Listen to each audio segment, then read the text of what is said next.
Hey guys, and welcome to Money Talks News, the podcast that makes you richer one day at a time. You know, your Instagram and TikTok are full of them. Influencers. They're trying to convince you to part with your hard-earned cash and spend it on some trendy item that you won't be using in a couple of weeks. With conspicuous consumption all the rage in recent years and influencers sharing their massive hauls, there's been a shift. In fact, the latest trend is called de-influencing. Is de-influencing really where it's at, and will it save you money? This week's guest, Kara Perez, is the founder of Bravely Go, a website that focuses on sustainable finances. She's also a de-influencer and author of Green Money, How to Reduce Waste, Build Wealth, and Create a Better Future for All. Hey, Kara. Hello. Thank you for having me. It's great for you to be here, and I can't wait to find out what... You know, I have to tell you something right off the bat. I have no idea. Influencers, I have no idea. I mean, I'm not on TikTok. I'm on Instagram, but barely. And so I'm not really familiar with this whole topic. So before you describe de-influencing, what's influencing really? Yeah, let's start with the basics. Thank you. Let's travel back in time a little bit to the early 2000s when personal blogs are a thing. Do y'all remember that period of the internet pre-social media? I had one. Yes, so many of us did. And that's really the birth of influencing because people started getting online and sharing about their lives. And so a lot of it was like, here's a day in my life, or here's what I'm struggling with as a mom, or here's what I'm hoping to achieve with my money, right? People would kind of pick a niche and discuss things. And they would say, oh, like I'm cooking for my family tonight in my Dutch oven. And as the internet and as kind of shopping evolved, companies started reaching out to these bloggers saying, hey, we noticed you have a post about cooking for your family using a Dutch oven. We're an Instant Pot company. Can we send you one? And will you write a blog post about us? And then that, with the evolution of the internet into social media, has really turned into influencing, where the point of an influencer now is mostly to be an online salesperson and to try and sell you products. And influencers make money by getting a percentage of that sale from the company, right? Affiliate marketing. And people love influencers because it feels like a friend is giving you a review on products as opposed to a company trying to sell you something. And you get a peek into people's lives, right? You can see them in their kitchen using that Instant Pot. So you know what it looks like, you know how it sounds, you know what it can cook. And this person that you've followed and you know their kids and you know what their house looks like and you have seen them maybe at their job, you're like, oh, well, if Susie uses the Instant Pot, I trust Susie, I can use the Instant Pot as well. And that's really what influencing is today and where it came from. Yeah, you know what's really funny, Kara? I have to stop here and tell you something. About 15 years ago, maybe more, one of my first hires, Dan Schoentuck, who's still with me today, still with Money Talks, said, Stacy, you need to start getting onto Twitter, and you need to start talking to people. And I said, what do you mean talking to people? He said, just tell them what you're doing. I said, nobody gives a damn what I'm doing. He said, no, they're just curious. It helps you connect with them. I said, nobody wants to connect with me. I'm writing articles about money. They don't care what I'm doing all day. Well, here's looking back now. What a huge mistake I made. I could have been an influencer. I could have been a contender. It's interesting, isn't it, though? Like we are interested in what other people are doing. Like you think, oh, no one cares, but so many people do care. Yeah. And I, by the way, still don't understand why. And especially now, okay, it may make sense if you're reading my articles, whatever, and I did TV news for 30 years. So a lot of people have seen who I am, but that's why I was thinking, like, they don't care who I am though. And I understand now that you make a connection with people, but here's something I don't understand. And this, circling back to our topic for today, why do you care if I'm telling you to use this crock pot or use this razor? Don't you know someone's paying me to say that? Doesn't that make it completely ridiculous? Yeah, that's kind of the ultimate question about influencing now that I think the average viewer is much more aware of how influencers make money and how sponsorships work. But even just a few years ago, it was not as transparent that if someone recommended something, they might be paid for it. So just imagine if you go to your friend Mike, and Mike's like, oh man, I really trust this mechanic down the street. He did a great job on my car. And without knowing anything about that mechanic, you're honestly probably going to trust them more because someone you trust, Mike, has told you about it. So I think now that the transparency is there in a lot of ways, there is a little bit more suspicion on the part of the buyer, the consumer, but that was not always the case. Yeah, and by the way, too, I've never. I mean, this has always been around. I mean, there was influencers long before there was an internet because there were people standing on TV selling coffee or whatever, movie stars or TV stars selling this, that, or the other. I never understood why that mattered either. Why do I care who some pop star is voting for president? Why do I care who some professional football player, what kind of lawnmower he uses? Well, actually, the pop stars, not true. They're not getting paid. But, the people who are shilling products on TV because they happen to be a movie star, I know they're getting paid. Yeah. They probably don't use that product. So I've never really understood why people follow, what famous people say, whether they're online or offline. It's interesting. I really think it boils down to both aspirational and relational lifestyles. Like sometimes when you see a very famous, very beautiful celebrity, you might think, oh, what's their skincare routine? I want to look like them, right? There's like Angelina Jolie. I don't think any woman on this planet would be upset if they woke up looking like Angelina Jolie one day, right? Like she's stunning. And so if she were to share her skincare routine, that's going to sell those products because people want what she has. They want her beauty. And then I also think there is an aspect, especially with influencers as opposed to celebrities, of, oh, well, you're a mom who talks about being overwhelmed by like managing full-time work and having 2 kids, and here are products you use to make your day easier. Like, I'm also struggling. Let me get that so that my life will be easier. That actually makes. Thank you for making that clearer for me, because that actually does make sense. See, I've gone through life looking like Brad Pitt, so I don't really have to do anything. Exactly. I mean, you're blessed. Routine, it's just how I am. But now I can understand. Now that I've made you explain what influencing is, let's talk about de-influencing. What the heck is that? Yeah, so this is very interesting to me as I sit here. Like, I am sitting here recording this in a button down that I got from a former roommate, so spent $0 on it. And that is kind of the essence of de-influencing. So with the rise of influencing, and honestly with the rise in cost of living and in the rise of everything becoming available for consumption, sort of like the rise of the subscription economy, the gig economy, we are now getting rather pushback into de-influencing, where people are saying, look, I'm sick of spending money. I don't actually want to have to spend $50 to go out to eat with my friends. I just want to see my friends. Or I actually don't want to constantly be buying new makeup or new skincare or new parts for my car or new video games. I want to enjoy what I have. And so the de-influencing movement or moment is about valuing what you have, repairing what you have, and not spending money. So it's a pushback against this constant consumerism, and it's people celebrating doing less and living more simply. Now, I did a little reading. It sounds a lot like stock. Aaron. Sorry, Stacey. Yeah. I was going to ask you, Stacey. It sounds a lot like the stock market cycles, doesn't it? Where emotion cycles through the shopping system, where we have this moment of everybody buy, and all of a sudden inflation kicks up. Now we can't afford anything, so now we de-influence everybody. So they're like, oh, I've got to save money, and then it goes back and up. Aaron, when you get to be as old as me, almost everything seems like a cycle. I mean, it really does. You're supposed to paint your house this color, and then 10 years later, you're supposed to paint it white. And then, appliances, they go, they're harvest gold, and then they're stainless steel, and then they become colored. I mean, all this seems like a cycle to me, just to sell crap, to be honest with you.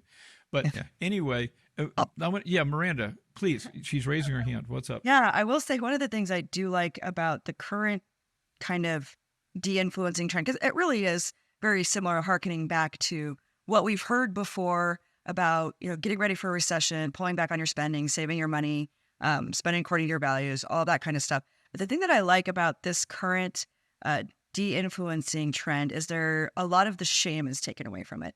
Because a lot of the time in the past, when we've gone through cycles where people are trying to save money, trying to spend less, there's a lot of shame about like, oh, you're poor.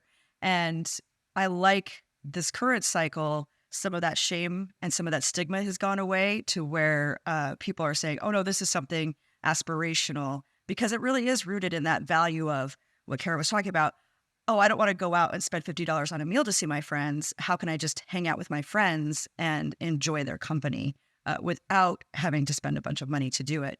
And I think that's what I like about this current cycle is that there's a little less shame and stigma attached to trying to save money. Now, are either one of you ladies influencers? I mean, let me ask you specifically, do you get paid for promoting a product? I have gotten paid to promote financial products. I've never gotten paid to promote like clothing or cleaning products or like a car, which you sometimes see people doing. You mean like because you have a bunch of Instagram followers or something, they paid you to promote some financial product? Yes. Okay, I want to get paid for promoting financial products. I want to make money from doing this too. So you want to be an influencer, there, can they? No. So you've done this before, and now you're a de-influencer. So here's my question: if you've gotten paid to promote a product, and now you're de-influencing, who's paying you? I mean, aren't you cutting off your nose to spite your face there? No, I don't think so. I think there's two ways to look at consumption, I think, right? Where there is sort of excessive overconsumption where you're ordering off of Amazon every day, you're buying something all the time, and you're kind of chasing this endless high via spending money and via shopping. And I see promotion of physical items as different than promotion of like, here's a bank account where you can keep your money, or here's a budgeting app. Because those two things aren't tangible in the same way that like a t-shirt is tangible. And B, because when you talk about promoting financial tools, generally they are to help you build your finances. Whereas if you're talking about shopping or if you're influencing people to shop, it's about spending money and having less money.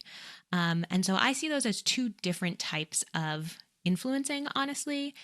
And now, obviously, if you're de-influencing and if you're saying like, don't buy anything, no company under capitalism is like, hey, we want you to talk about not shopping from us. Like that. So no one's hiring me to talk about de-influencing. Okay, so here's what I don't understand, though. I mean, and some people make a handsome living as influencers, right? I mean, some people make millions of dollars as influencers. Oh, yes. If you're going to start de-influencing and nobody's paying you to unrecommend something, then why would you do it? I mean, what are you going to do with how are you going to make a living now?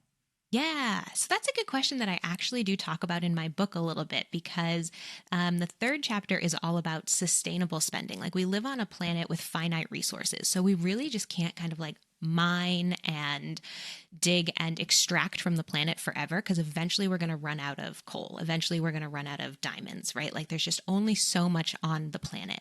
And so what I talk about in the book a lot is finding both meaning and satisfaction as well as what you need to live outside of this endless consumer cycle. And so that's focusing on community building, that's focusing on learning skills, that's focusing on things that you're not going to find at Target, basically.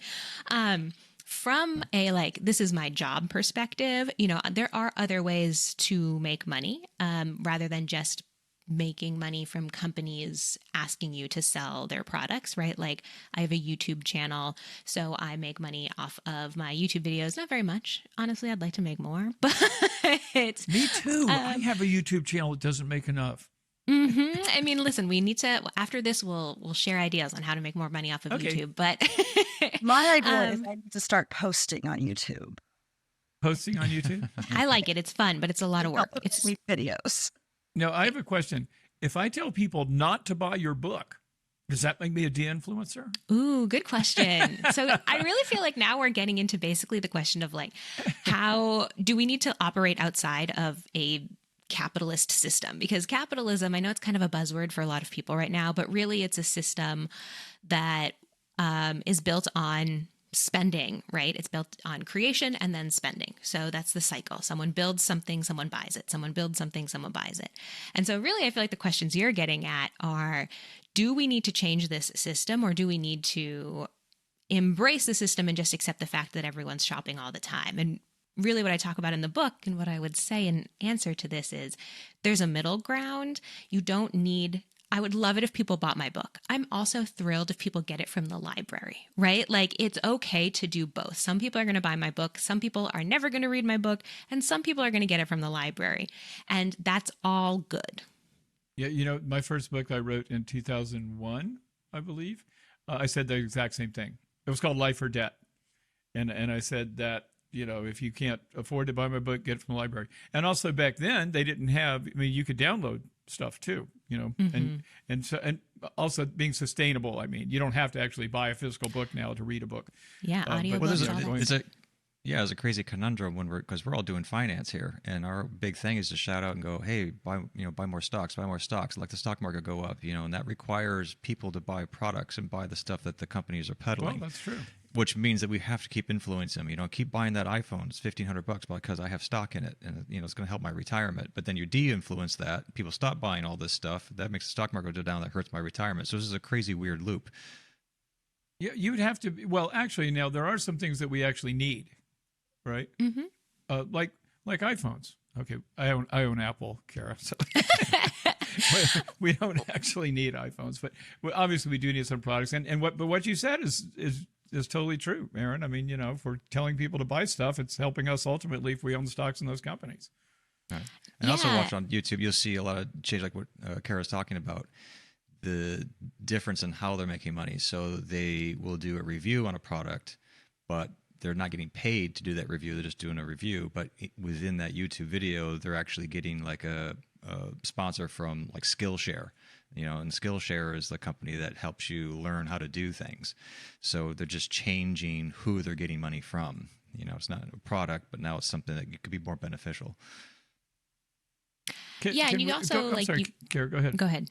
Oh, well, so two things I wanted to say. Like I don't even know how many, like 400 videos on my YouTube, and only I think 3 of them have ever been sponsored. But you can make money from ads. Now, what are ads? Like, it's trying to get people to buy more stuff. So it all is in this vicious cycle. I think when it comes to more sustainable living and when it comes to de-influencing, the focus is really on the excess consumption. I really don't know any de-influencer, and I include myself in this, that's like, never buy anything ever again, because that's impossible and it's not realistic. And frankly, I don't want to live that way. There's plenty of things I want to buy, and there's a lot of things I need to buy.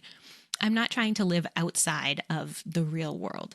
I think it's more so about I think it's more so about buying actually what you need, and also trying to buy less crap, because there is a lot of crap, right? Like, have y'all noticed how the quality of many things has gone down in the last 10 years? And so that pushes you to have to replace things faster. So we're in this cycle of, I bought this thing, it only worked for a short period of time, I had to buy another thing, right? Yep. And what de-influencing says is, let's try and find something that's higher quality that lasts longer, or let's buy something, if it breaks, before we rush into buying, maybe we can try and fix it. Let's focus on learning skills, as opposed to the only answer being buy, buy, buy. But of course, companies do want you to buy, buy, buy. And de-influencing is saying, how about I just buy? Like just the one time. Fair enough. Kara, would you also say that de-influencing is also pushing companies to make better products? Like a couple huge de-influencers are Drew Gooden and Curtis Connor. I don't know if you've seen these guys on YouTube, but they have 5 million views on each video, and they beat the crap out of people like Tesla. He'll run through and just show you how stupid this thing is to buy, and then in that process, he's basically influencing corporations to go, "We're not going to buy this thing. You have to do better." And it's reverse, we call it reverse psychology on companies. How do you build a better product, because we're not going to buy it.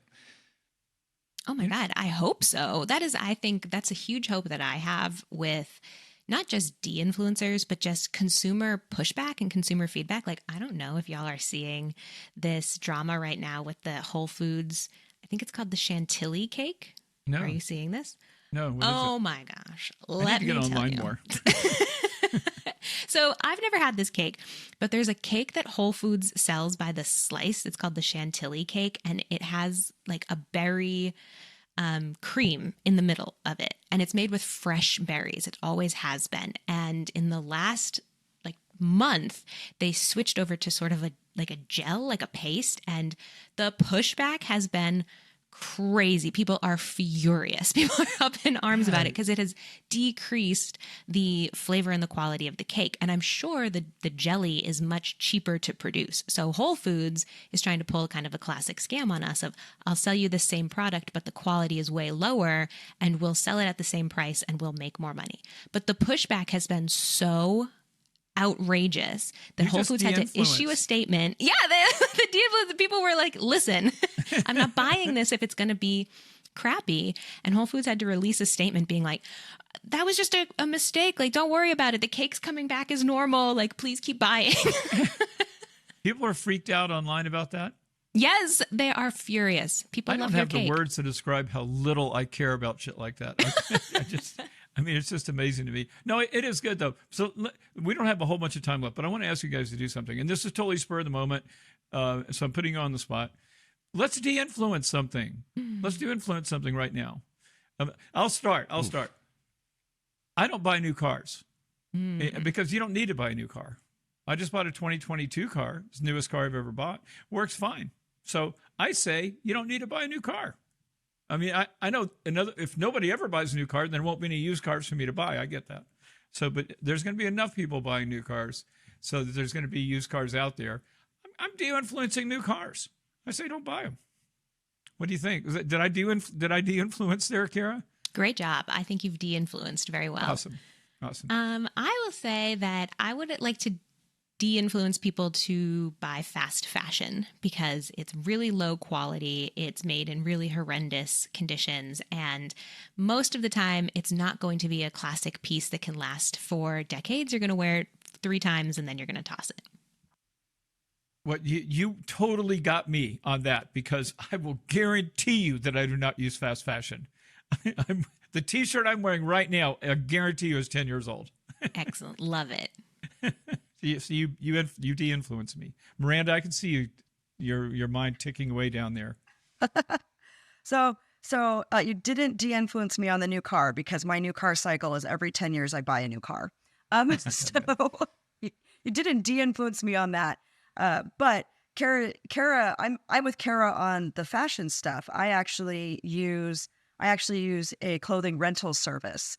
So that for like events that I go to or, to have something kind of fun and new to wear, I use a rental service. And so all of my clothes are rented. Then I send them back. Then I get something else. I have a few, like, I guess, classic high quality pieces that are black that I wear. But yeah, so I have a little capsule wardrobe. My closet is very sad and small, but by some standards, I guess sad. But yeah, like I don't buy clothes, so I'm with Kara on this one. Just nice capsule wardrobe, use a rental service, and that's how I dress myself. Awesome. Okay, Aaron, you've had all kinds of time to think about it. What do you want to de-influence us on? I want to de-influence people on making YouTube videos because there's too many of them and I can't watch them all. We need to de-influence people on going out to eat because it's really expensive to eat out there, and I need restaurants to lower their prices on food and alcohol. Alcohol, it certainly is expensive. I'm not going to de-influence people on drinking alcohol, however. It happens to be a friend of mine. Kara, what have I not asked you that you needed to tell me? Anything? I mean, have we covered the topic here? I think we've covered the topic really well. Now, one thing we need to do immediately is influence people to buy your book, which is called, again, Green Money. So Green Money? It was that's longer. The subtitle. Sorry, let me redo that. So it's called Green Money.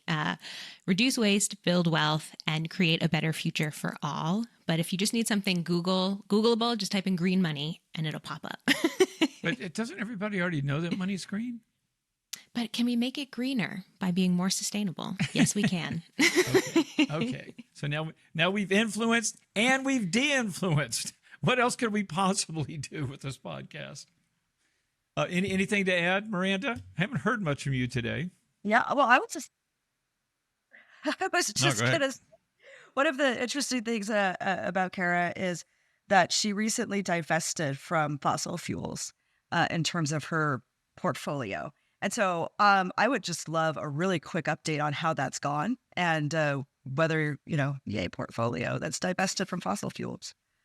Yes, my portfolio I've recently shared. So in September, I had earned a little over $33,000 this year in the stock market. So wow, I'm very awesome. pleased with that.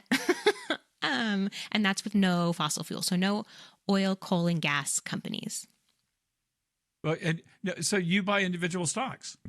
I buy mostly index funds, actually, but I do own 3 individual companies.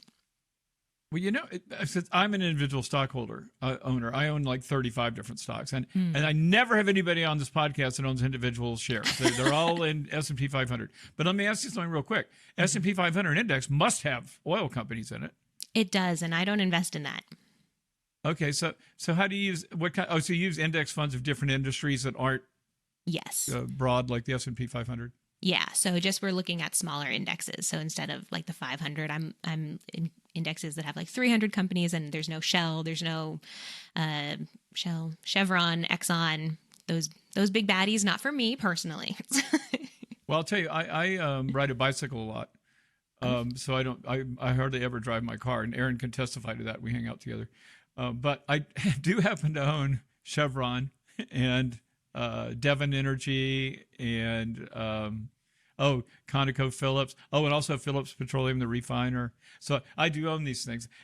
Some of the stuff that I buy because if stuff gets expensive, then I want to own the company that makes it. Like cable company, anyone that pisses me off by charging too much, like oil companies and stuff, I will often buy their stocks, not always.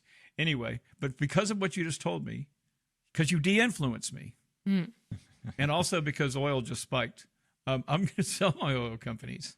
I've owned it for many years, actually. Get them out of your portfolio. Okay, do we have anything else? I'm sorry, Kara, you were going to say something. Oh, I was just making a joke. Get them out of your portfolio. Okay, I will. I do everything you tell me, and so should you folks too.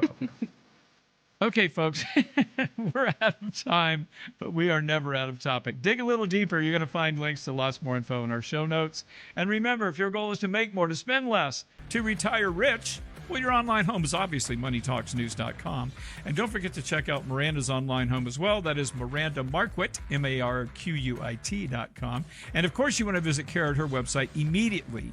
Now, that's bravelygo.com. Bravely Go, just like it sounds. .co it is. Right, Kara? Yes, Is .co. .co, not .com. But anyway, you look up Bravely Go, which I did a little while ago. You'll find it right away. If you got a question, comment, or topic you'd like to suggest, we would love to hear from you.